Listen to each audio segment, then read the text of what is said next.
امام حسین رضی اللہ تعالی عنہ کی شہادت کے بعد یزید کا کیا انجام ہوا؟ امام حسین رضی اللہ تعالی عنہ کی شہادت کے بعد یزید کچھ عرصہ تخت پر بیٹھا، تخت شیطنت پر، شیطانی تخت پر بیٹھا، اور استغفر اللہ اس نے وہ کارنامے انجام دیے کہ اللہ کی پناہ، کیونکہ اس کے دور کے اندر سود عام ہو گیا، بدکاری عام ہو گئی۔ اس بدبخت نے واقعہ کربلا کے کچھ عرصے کے بعد مکہ مکرمہ پر اپنی فوج بھیج دی، جنہوں نے وہاں جا کر پتھر برسائے اور کعبے کا غلاف بھی جلا۔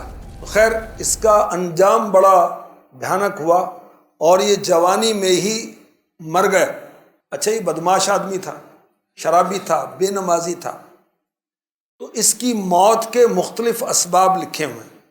ایک سبب یہ بیان کیا گیا کہ شرابی تھا تو کثرت کے ساتھ شراب پینے کی وجہ سے مر گیا۔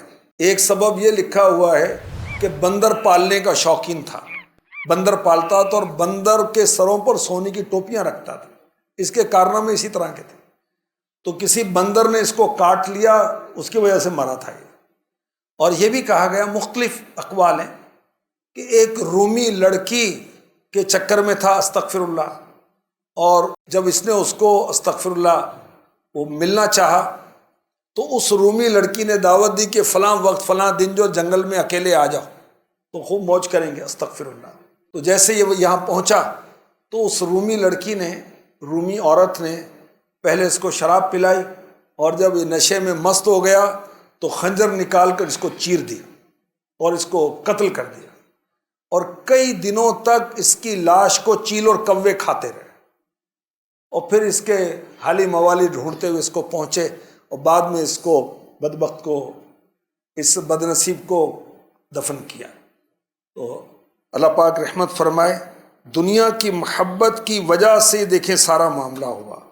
اللہ کی پناہ، وہ تخت ہے کس قبر میں، وہ تاج کہاں ہے، اے خاک بتا زور یزید آج کہاں ہے۔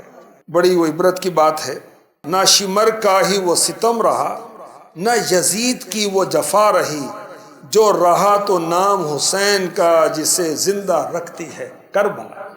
اللہ پاک ہمیں دنیا کی محبت سے بچائے اور یزیدیت سے بچائے اور حسینیت کا علم بردار بنائے۔